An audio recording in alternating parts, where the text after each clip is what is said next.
16औं वार्षिक उत्सव साथै सम्मान तथा विदाई कार्यक्रमका सभाध्यक्ष आदरणीय गुरु ज्ञानेश्वर झा सर, त्रिभुवन विश्वविद्यालयका एसोसिएट प्रोफेसर साथै युएन कलेज नवोदय प्लस 2 का म्यानेजिङ डाइरेक्टर साथै अध्यक्ष आदरणीय ज्ञानेश्वर झा सर, वार्षिक उत्सव सम्मान तथा विदाई कार्यक्रमका प्रमुख अतिथि धरान उपमहानगरपालिकाका कार्यवाहक मेयर प्रमुख नगरपिता आदरणीय ऐन्द्र विक्रम बेगाज्यू, आजको यस कार्यक्रमका विशेष अतिथि सुनसरी पत्रकार महासङ्घका अध्यक्ष सन्तोष काफ्लेज्यू, विभिन्न विद्यालयबाट पाल्नुभएका प्रिन्सिपल सरहरू, होटल म्यानेजमेन्टका कोअर्डिनेटर आदरणीय गगनमान श्रेष्ठ सर, त्यसै गरेर नवोदय युएन कलेजका exam controller, management coordinator, plus 2 science coordinator, practical coordinator, faculty members, शिक्षक शिक्षिका प्राध्यापकज्यूहरू, प्रोमोटरज्यूहरू, कर्मचारीज्यूहरू, पत्रकार मित्रहरू र आजको यस कार्यक्रममा हौसला बढाइदिनका लागि उपस्थित रहनुभएका आदरणीय अभिभावकज्यूहरू, युएन स्कुल र नवोदय विद्या मन्दिरका शिक्षक कर्मचारीज्यूहरू, शिक्षिकाज्यूहरू, साथै आजको यस विदाई कार्यक्रममा विशेष विदाईको लागि उपस्थित रहनुभएका मेरा प्यारा कक्षा 12 का विद्यार्थी भाइ बहिनीहरू र बीएचएम लास्ट सेमेस्टर 8th सेमेस्टरका विद्यार्थी भाइ बहिनीहरू र विदाई गर्नका लागि उपस्थित रहनुभएका कक्षा 11 का विद्यार्थी भाइ बहिनीहरू साथै बीएचएम का सम्पूर्ण विद्यार्थी भाइ बहिनीहरूमा युएन नवोदय कलेजको तर्फबाट मेरो व्यक्तिगत तर्फबाट हार्दिक अभिवादन व्यक्त गर्न चाहन्छु, स्वागत गर्न चाहन्छु। सर्वप्रथम त आज युएन नवोदय कलेजले 16औं वार्षिक उत्सव मनाइरहँदा युएन नवोदय कलेज निरन्तर रूपमा 16औं वार्षिक उत्सवसम्म आइपुग्दाखेरि उत्कृष्ट नतिजाका साथ प्रदेश नम्बर 1 कोशी प्रदेशमा एउटा लिडिङ कलेजको रूपमा जुन स्थापित रहेको छ, ब्रान्ड कलेजको रूपमा स्थापित भएको छ र 16औं वार्षिक उत्सवसम्मको यो निरन्तर शैक्षिक यात्रामा यहाँसम्म आइपुग्नका लागि, यहाँसम्म सफलता प्राप्त गर्नका लागि सधैँ साथ सहयोग गर्नुहुने आदरणीय अभिभावकज्यूहरूलाई म युएन कलेजको क्याम्पस प्रमुख नवोदय विद्या मन्दिरको प्रिन्सिपलको नाताले म आदरणीय अभिभावकज्यूहरूलाई हार्दिक आभार व्यक्त गर्दै धेरै धेरै धन्यवाद दिन चाहन्छु। साथै नवोदय युएन कलेजलाई विश्वास गरेर हाम्रा विद्यार्थी भाइ बहिनीहरूले हाम्रो शैक्षिक यात्राको यो 16औं वर्षसम्म हामीलाई जुन तपाईहरूले विश्वास गर्नुभयो, तपाईहरूले जुन विश्वास दिनुभयो र आज हामी यहाँनिर शैक्षिक यात्राको यो 16औं वार्षिक उत्सव भव्य र सभ्य रूपमा मनाउन हामी सफल भएका छौँ। त्यसको लागि म सम्पूर्ण विद्यार्थी भाइ बहिनीहरूलाई सुरुवातदेखि स्थापना कालदेखि अहिलेसम्मका, अहिले पक्कै पनि देश विदेशमा रहनुहुने युएन नवोदयका सम्पूर्ण विद्यार्थी भाइ बहिनीहरूलाई पनि म हार्दिक आभार साथै हृदयबाटै धेरै धेरै धन्यवाद व्यक्त गर्न चाहन्छु। हामीले 16औं वार्षिक उत्सव मनाइरहँदा सम्पूर्ण शुभचिन्तक, पत्रकार मित्रहरू र सम्पूर्ण विद्यालयका शुभचिन्तक सरमेमहरू सम्पूर्णलाई म धेरै धेरै धन्यवाद व्यक्त गर्न चाहन्छु र विशेष गरेर आज यो 16औं वार्षिक उत्सवको अवसरमा हामीले विद्यार्थी भाइ बहिनीहरूलाई, प्लस 2 र बीएचएमका विद्यार्थी भाइ बहिनीहरूलाई जुन यहाँ सम्मान साथै बधाई कार्यक्रम हामीले आयोजना गऱ्यौँ। धेरै विद्यार्थी भाइ बहिनीहरू विभिन्न डिफ्रेन्ट एवार्ड्सबाट सम्मानित भइसक्नु भएको छ। म सम्पूर्ण एवार्डेड स्टुडेन्टहरूलाई कलेजको तर्फबाट मेरो व्यक्तिगत तर्फबाट पनि बधाई तथा शुभकामना व्यक्त गर्न चाहन्छु।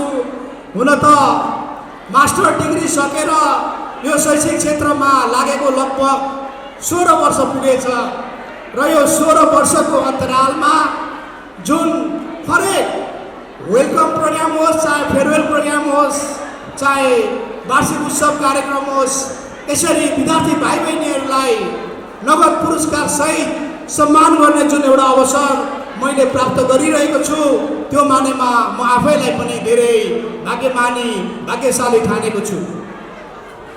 र आज हामीले कक्षा 11 र 12 दुई सालको विद्यार्थी भाइ बहिनीहरूको पर्फर्मेन्सका आधार मानेर best student of the year एवार्डबाट सम्मानित हुने, साइन्सबाट, होटेल म्यानेजमेन्टबाट, कम्प्युटर साइन्स र म्यानेजमेन्टबाट नगद पुरस्कार सहित सम्मानित हुनुहुने सम्पूर्ण विद्यार्थी भाइ बहिनीहरूलाई म धेरै धेरै बधाई तथा शुभकामना दिन चाहन्छु। अब त्यस सँगसँगै डिफ्रेन्ट एवार्ड्सहरूबाट well groom student of the year, best student in hospitality, most regular student, social activist student of the year लगायत थुप्रै different most discipline student of the year जस्ता थुप्रै एवार्ड्सहरूबाट सम्मानित हुनुहुने सम्पूर्ण विद्यार्थी भाइ बहिनीहरूलाई पनि म धेरै धेरै बधाई तथा शुभकामना व्यक्त गर्न चाहन्छु। र सँगसँगै हामीले प्लस 2 का विद्यार्थीहरू सँगसँगै BHM सेकेन्ड सेमेस्टरमा त्रिभुवन विश्वविद्यालयद्वारा सञ्चालित वार्षिक परीक्षा फाइनल इक्जाम सेकेन्ड सेमेस्टरमा नेपाल धरान फर्स्ट सेकेन्ड र थर्ड हुनु सफल विद्यार्थी भाइ बहिनीहरूलाई पनि हामीले नगद पुरस्कार सहित सम्मान गरेका छौँ। सम्मानित पुरस्कृत सम्पूर्ण विद्यार्थी भाइ बहिनीहरूलाई म धेरै धेरै बधाई तथा शुभकामना दिन चाहन्छु।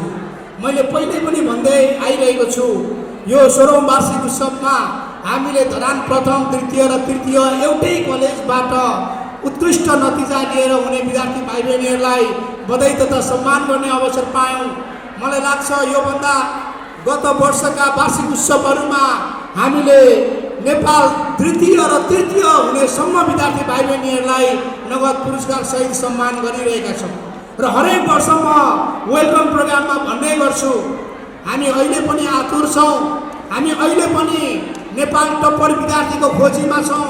UN नवोदयमा अध्ययन गर्ने विद्यार्थी जसले नेपाल टप्पर गर्नुपर्छ भनेर हामी मिहिनेत गरिरहेका छौँ र हामी एक्साइटेड छौँ, हामी आतुर छौँ। नेपाल टप्पर हुने विद्यार्थी भाइ बहिनीहरूलाई हामीले नगद रु 50,000 सहित सम्मान गर्ने घोषणा गरिसकेका छौँ। त्यसैले अहिले पढ्दै गर्नुहुने विद्यार्थी भाइ बहिनीहरू जो कक्षा 12 को फाइनल इक्जामको तयारी गर्दै हुनुहुन्छ, BHM को फाइनल इक्जामको तयारी गर्दै हुनुहुन्छ, कक्षा 11 को फाइनल इक्जामको तयारी गर्दै हुनुहुन्छ, सम्पूर्ण विद्यार्थी भाइ बहिनीहरूलाई राम्रो मिहिनेत गरेर तपाईँहरूले पनि जसरी आज यहाँ तपाईँहरूको सिनियर दाजु दिदीहरूले नगद पुरस्कार सहित सम्मानित हुनुभयो, पुरस्कृत हुनुभयो, तपाईँहरूले पनि मिहिनेत गर्नुभयो भने, अनुशासित हुनुभयो भने, इमान्दारीको साथ कडा मिहिनेत गर्नुभयो भने तपाईँहरूले पनि यो पुरस्कार प्राप्त गर्नुहुनेछ। यो मात्र होइन, हामी तपाईँहरूलाई नेपाल टप गर्नुभयो भने, नेपाल टप्पर बन्नुभयो भने तपाईँहरूलाई हामी 50,000 नगद सहित पुरस्कृत गर्ने छौँ। र अर्को कुरा म के पनि अवगत गर्न चाहन्छु भने सकभर नेपाल अधिराज्यभरि 77 जिल्लामा धेरै प्लस 2 कलेजहरू छन्, तथापि धेरै पत्रकार साथीहरूले कहिलेकाहीँ प्रश्न गर्नुहुन्छ, अरूले प्रश्न गर्नुहुन्छ, नवोदय UN अलिक पृथक देखिन्छ, किन होला भनेर मलाई प्रश्न गर्नुहुन्छ। पहिलो कुरा त गुणस्तरीय उत्कृष्ट नतिजा पहिलो कुरा भइगयो। त्यति मात्र होइन, नवोदय UN कलेजले विद्यार्थीहरूलाई हौसला दिनका लागि, विद्यार्थीहरूलाई प्रेरणा होस् भन्नका लागि मलाई लाग्छ नेपाल अधिराज्यभरिमा धेरै कलेजहरू छन्, राम्रा कलेजहरू छन्, तर ती राम्रा कलेजहरूमध्ये पनि UN नवोदय कलेजले विद्यार्थीहरूलाई हौसला र प्रेरणा बनाउनका लागि हरेक वर्ष चाहे वेलकम प्रोग्राममा होस्, चाहे फेयरवेल प्रोग्राममा होस्, चाहे वार्षिक उत्सवमा होस्, नगद पुरस्कारद्वारा सम्मान गर्दै आइरहेको छ। र नगद पुरस्कारद्वारा सम्मान गर्ने मलाई लाग्छ UN नवोदय कलेज अग्रपङ्क्तिमा छ भन्ने लाग्छ। त्यसै गरेर हामीले आज यसै कार्यक्रममा +2 होटल म्यानेजमेन्टबाट +2 पास गरेका विद्यार्थी भाइ बहिनीहरू, जसले सिम्याट पास गरेर, जसले त्रिभुवन विश्वविद्यालयको बीएचएम फर्स्ट सेमेस्टरको विभिन्न क्राइटेरियाहरू पार गरेर युएन नवोदयमा +2 पढेका विद्यार्थी भाइ बहिनीहरूलाई, जो अहिले बीएचएममा नाम निकालेर बीएचएम फर्स्ट सेमेस्टरमा अध्ययनरत हुनुहुन्छ, ती विद्यार्थी भाइ बहिनीहरूलाई पनि आज हामीले यहाँ ल्यापटप वितरण गरेका छौँ। गत वर्षबाट हामीले यो सुरु गरेका छौँ। विद्यार्थी भाइ बहिनीहरूलाई भोलि प्रोजेक्ट वर्क र प्रेजेन्टेसनमा केही सहायता पुगोस् भन्ने उद्देश्यले हामीले ब्रान्डेड ल्यापटप वितरण गरेका छौँ र म सम्पूर्ण विद्यार्थी भाइ बहिनीहरूलाई पनि बधाई तथा शुभकामना दिन चाहन्छु। र अहिले कक्षा 12मा अध्ययन गर्दै गर्नुहुने विद्यार्थी भाइ बहिनीहरूलाई पनि तपाईँहरू होटल म्यानेजमेन्टको मात्र होइन, भोलि गएर तपाईँहरू जो +2 साइन्स पढ्दै हुनुहुन्छ, अहिले 12मा साइन्स पढ्दै हुनुहुन्छ, कम्प्युटर साइन्स पढ्दै हुनुहुन्छ, म्यानेजमेन्ट पढ्दै हुनुहुन्छ, तपाईँहरू सबैले बीएचएम पढ्न पाउनुहुनेछ र तपाईँहरूले कक्षा 12 उत्कृष्ट नतिजासहित पास गर्नुभयो। त्यस पछाडि त्रिभुवन विश्वविद्यालयले बीएचएम पढ्नका लागि सिम्याटको तयारी कक्षा गर्छ।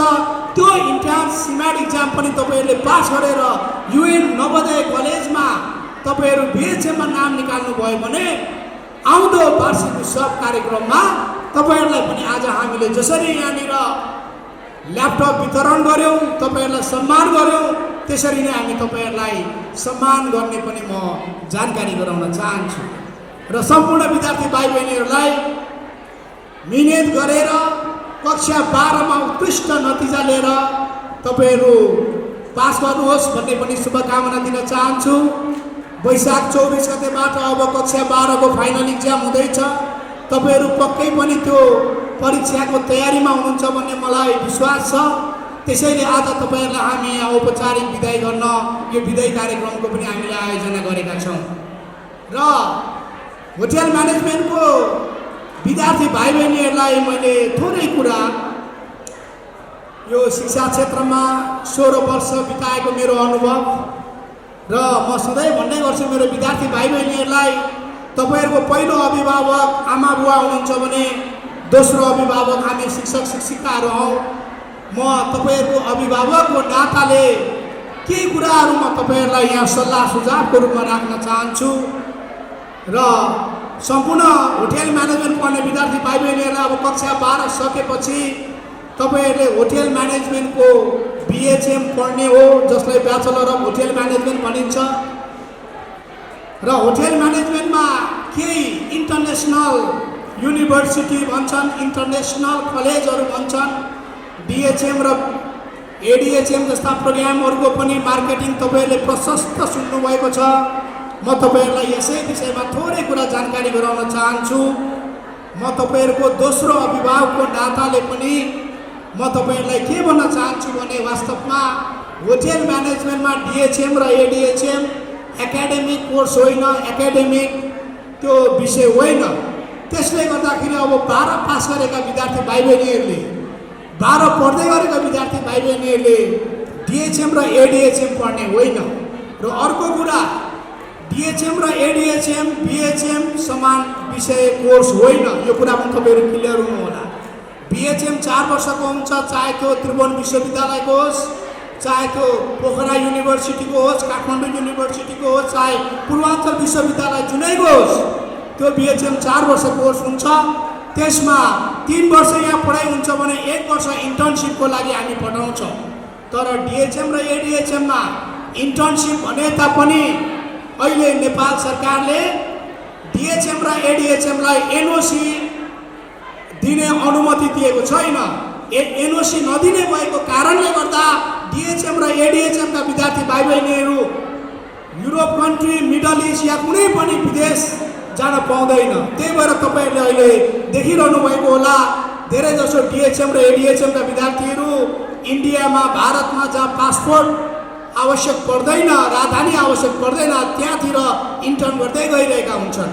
त्यसैले तपाईँहरूलाई पनि भोलि फल्स एडभर्टिजमेन्ट, फेक एडभर्टिजमेन्ट र फल्स प्रमिसेसमा तपाईँहरू आफ्नो करियर नबिगार्नुहोस् भन्ने मेरो तपाईँहरूलाई सल्लाह सुझाव पनि छ। त्यसैले तपाईँहरूले कक्षा 12 सकेपछि अब कुन विषय पढ्दा तपाईँहरूको फर्दर करियरको लागि बेटर हुन्छ भन्ने कुराहरू पक्कै पनि तपाईँहरूले तपाईँहरूको अग्रज आदरणीय अग्रज व्यक्तित्वहरूसँग सल्लाह सुझाव दिनु नै हुनेछ भन्ने मलाई विश्वास छ र मैले तपाईँहरूको यो अघि पनि भने दोस्रो अभिभावकको नाताले मैले तपाईँहरूलाई यो सल्लाह सुझाव दिनका लागि मैले आज तपाईँहरूलाई मेरो यो सल्लाह सुझाव पनि मैले यही कार्यक्रममा राखेँ र अब विशेष गरेर बिएचएम 8औं सेमेस्टरका भाइ बहिनीहरू जसले युएन नवोदय कलेजमा 3 वर्ष र 1 वर्ष इन्टर्नसिप सकेर आइसक्नु भएको छ। आज उहाँहरूलाई हामी यहाँ बिदाई गर्न गइरहेका छौँ। उहाँहरूले 3 वर्ष युएन कलेजमा पढेर 1 वर्ष कोही विद्यार्थी मिडल इस्टमा, कोही विद्यार्थी हङकङमा, कोही विद्यार्थी फ्रान्समा, कोही विद्यार्थी थाइल्यान्डमा, कोही विद्यार्थी चाहिँ विभिन्न देशहरूमा 1 वर्ष इन्टर्न सकेर आउनुभएको छ। धेरै अनुभवहरू उहाँले लिनुभएको छ। ती विद्यार्थी भाइ बहिनीहरूलाई पनि आज हामी यहाँनिर विदाई कार्यक्रम आयोजना गरेका छौँ। उहाँहरूलाई पनि हामी विदाई गर्नेछौँ र उहाँहरू अहिलेसम्ममा आत्मनिर्भर भइसक्नु भएको छ र मैले अघि पनि भने युएन नवोदय कलेज पृथक बन्नको कारण चाहिँ हामीले हाम्रो नारा जुन एउटा स्लोगान पनि राखेका छौँ, हामीले भन्दै गएका छौँ व्यावहारिक आत्मनिर्भर र रोजगारमुखी शिक्षा युएन नवोदयको विशेषता भनेर हामीले हाम्रो विशेषताहरू हामीले भनेकै छौँ र अहिलेसम्म हाम्रा विद्यार्थी भाइ बहिनीहरूलाई हामीले व्यावहारिक शिक्षामा जोड दिएका छौँ। हामीले प्र्याक्टिकल एजुकेसनमा जोड दिँदै सिपमूलक शिक्षा जसले विद्यार्थी भाइ बहिनीहरूलाई आफ्नो खुट्टामा उभिन सहज हुन्छ, आत्मनिर्भर बन्छन् र रोजगार प्राप्त गर्नका लागि सहज हुनेछ भन्ने हामीलाई विश्वास छ। त्यसैले युएन नवोदय कलेजले होटेल म्यानेजमेन्ट मात्र चलाइरहेको छैन। युएन नवोदय कलेजले अहिले सिप सिकौँ आत्मनिर्भर बनाऊ भनेर युएनके बारिस्टा एन्ड रेस्टुरेन्टको पनि सुरुवात गरिसकेको छ। हामीले कक्षा 11 का विद्यार्थी भाइ बहिनीहरूलाई बेसिक बारिस्टा ट्रेनिङ निःशुल्क दिएका छौँ भने कक्षा 12 का विद्यार्थी भाइ बहिनीहरूलाई हामीले एडभान्स बारिस्टा कोर्समा 50% छात्रवृत्ति दिएका छौँ र हामीलाई विश्वास छ बिएचएमका विद्यार्थी भाइ बहिनीहरूको लागि त्यो ओपन वर्कसप जस्तै हो। त्यहाँ बिएचएमका विद्यार्थी भाइ बहिनीहरू गएर प्र्याक्टिकल गर्न सक्नेछन्। त्यसैले युएन नवोदय कलेजले एउटा सिपमूलक शिक्षा, व्यावहारिक शिक्षा र आत्मनिर्भर कसरी बनाउन सकिन्छ अबको जेनेरेसनलाई भनेर त्यसतर्फ पनि ध्यान दिएको म जानकारी गराउन चाहन्छु। र कतिपय हाम्रा विद्यार्थी भाइ बहिनीहरूलाई अहिले कक्षा 11 मा पढ्दै गर्नुहुने विद्यार्थी भाइ बहिनीहरूलाई जसले यो कक्षा 12 का विद्यार्थी भाइ बहिनीहरूलाई आज बिदाई गर्नुहुनेछ, ती विद्यार्थी भाइ बहिनीहरूलाई म धेरै धेरै धन्यवाद दिन चाहन्छु। मैले वेलकम प्रोग्राममा पनि भनेको थिएँ र आज पनि म त्यही कुरा दोहोऱ्याउँदैछु। तपाईँहरू धन्यवादको पात्र किन हुनुहुन्छ भने अहिले बजारमा, अहिले सहरमा फेक एडभर्टिजमेन्ट र फल्स प्रमिसेस हुँदाहुँदै पनि तपाईँहरूले युएन नवोदय कलेजलाई विश्वास गर्नुभयो। त्यस मानेमा पनि म तपाईँहरूलाई धन्यवाद दिन चाहन्छु। तपाईँहरू धन्यवादको पात्र हुनुहुन्छ। मलाई काउन्सेलिङ गरिरहँदाखेरि कतिपय विद्यार्थी भाइ बहिनी र अभिभावकले सोध्नुहुन्थ्यो, धरानमा परीक्षा सेन्टर किनेर पनि 100% पास गराउँछु भन्छन् त सर अन्य +2 कलेजहरूले, युएन नवोदय कलेजमा चाहिँ के छ भनेर सोध्नुहुन्थ्यो धेरै अभिभावक विद्यार्थी भाइ बहिनीहरूले। मेरै नवोदय स्कुलका विद्यार्थी भाइ बहिनीहरूले पनि मलाई यो प्रश्न गर्नुभएको थियो। आज कक्षा 11 मा यहाँ पढ्दै हुनुहुन्छ। मैले यो कुनै फल्स र कुनै आर्टिफिसियल बनावटी कुरा गरेको छुइनँ। मलाई त्यो प्रश्न गर्ने विद्यार्थी भाइ बहिनीहरू पनि अहिले 11 मा यहाँ पढ्दै हुनुहुन्छ र मैले उहाँहरूलाई भन्ने गर्थेँ कक्षा 11 कलेजले लिने इक्जाम हो, तर कक्षा 12 कुनै एउटा सेन्टरमा हुन्छ, त्यही स्कुल या +2 मा हुँदैन। त्यसले गर्दा यस्ता फल्स प्रमिसेस, फेक एडभर्टिजमेन्टको पछि तपाईँहरू नलाग्नुहोस्। कक्षा 12 राष्ट्र परीक्षा बोर्डले एनइबीले लिने इक्जाम हो, यो नेसनल लेभलको इक्जाम हो। यसमा होम सेन्टर किन्ने 100% पास गराउने भन्ने कुरा हुँदैन। कम विद्यार्थी भएको केही +2मा 100% रिजल्ट कमै छ, तर नेपालमा कमै कलेज +2 मलाई जानकारीमा छ जसले 12 मा 100% रिजल्ट निकाल्दैन। र धरानमा केही कलेज +2हरूले तपाईँको 100% ग्यारेन्टी भनेर विज्ञापन पनि गरेका छन्। अब यो एससीको एक्जाम अहिले भइरहेको छ ती विद्यार्थी भाइ बहिनीहरू र म यसै कार्यक्रमबाट पनि जो एउटा प्राज्ञिक लेभलमा शैक्षिक लेभलमा काम गर्दै हुनुहुन्छ सम्पूर्ण म मित्रहरूलाई पनि अनुरोध गर्न चाहन्छु र म के पनि भन्न चाहन्छु भने त्यस्ता व्यक्तित्वहरू वास्तवमा शैक्षिक र प्राज्ञिक होइन भन्ने म भन्न चाहन्छु र सिधा सादा विद्यार्थी भाइ बहिनीहरूको अभिभावकहरूको भविष्यमाथि खेलवाड गर्नु भनेको एउटा सामाजिक अपराध हो भन्ने पनि मलाई लाग्दछ। त्यसैले गर्दाखेरि यस्ता गलत विज्ञापन यस्ता गलत चाहिँ यो फल्स प्रोमिसेसको पछि हाम्रा विद्यार्थी अभिभावकहरू लाग्नुहुन्न भन्ने मैले यसबाट सन्देश दिन खोजेको छु र म सम्पूर्ण विद्यार्थी भाइ बहिनीहरू अभिभावकज्यूहरूलाई म अनुरोध पनि गर्न चाहन्छु। र अन्तमा मैले सम्पूर्ण विद्यार्थी भाइ बहिनीहरूलाई आज जुन यो 16औं वार्षिक उत्सव र विदाई कार्यक्रमलाई भव्य र सभ्य सम्पन्न गर्नका लागि सहयोग गर्नुहुने विद्यार्थी भाइ बहिनीहरू कर्मचारीज्यूहरू प्राध्यापकज्यूहरू सम्पूर्णलाई म कलेज परिवारको तर्फबाट धेरै धेरै धन्यवाद व्यक्त गर्न चाहन्छु र कक्षा 12 र बीएचएमका विद्यार्थी भाइ बहिनीहरू जो आजबाट तपाईहरुलाई हामीले औपचारिक रूपमा विदाई गर्न गइरहेका छौं सम्पूर्ण विद्यार्थी भाइ बहिनीहरूलाई म उच्च शिक्षाको लागि अब बाँकी फर्दर करियरको लागि तपाईहरुको उज्जवल भविष्यको म शुभकामना व्यक्त गर्न चाहन्छु। +2 मा 2 वर्षको तपाईहरुको शैक्षिक यात्राको क्रममा र बीएचएममा 4 वर्षको शैक्षिक यात्राको क्रममा युएन नवोदय कलेजमा पक्कै पनि तपाईहरुलाई कुनै शिक्षक कर्मचारी या विद्यालय कलेज प्रशासनको तर्फबाट कुनै अप्ठ्यारा महसुसहरू भएको भए कुनै जान अनजान कुनै गल्तीहरू भएको भए म क्याम्पस प्रमुखको नाताले प्रिन्सिपलको नाताले म सम्पूर्ण विद्यार्थी जो आज विदाई भएर जानुहुनेछ सम्पूर्ण विद्यार्थी भाइ बहिनीहरूलाई म यसै स्टेजबाट यहीँबाट म क्षमा चाहन्छु र सम्पूर्ण विद्यार्थी भाइ बहिनीहरूलाई अब बाँकी तपाईहरुको जुन उच्च शिक्षा र बाँकी तपाईहरुको फर्दर करियर चाहिँ सफल रहोस्। तपाईहरु सम्पूर्ण विद्यार्थी भाइ बहिनीहरूलाई म UN college Navodaya +2 UN school र नवोदय स्कुलको तर्फबाट पनि म धेरै धेरै शुभकामना व्यक्त गर्दै आजको यस कार्यक्रममा हाम्रो अनुरोधलाई स्वीकार गरेर पाल्नुहुने धरान उपमहानगरका कार्यवाहक मेयर नगर पिता आदरणीय ऐन्द्र विक्रम जेगाज्यूलाई पनि म धेरै धेरै धन्यवाद दिन चाहन्छु। त्यसै गरेर पत्रकार मित्रहरूलाई पनि म धेरै धेरै बधाई दिन चाहन्छु। आज हाम्रो यो कार्यक्रममा हाम्रो अनुरोधलाई स्वीकारेर पाल्नुहुने सम्पूर्ण अभिभावक अतिथि सबैलाई म कलेजको तर्फबाट धेरै धेरै धन्यवाद दिँदै आजबाट बिदाई हुने भाइ बहिनीहरूलाई सम्पूर्ण विद्यार्थी भाइ बहिनीहरूलाई सुख स्वास्थ्य समृद्धि सुस्वास्थ्य दीर्घायुको मङ्गलमय शुभकामना व्यक्त गर्दै म यहाँबाट बिदा हुन चाहन्छु। धन्यवाद।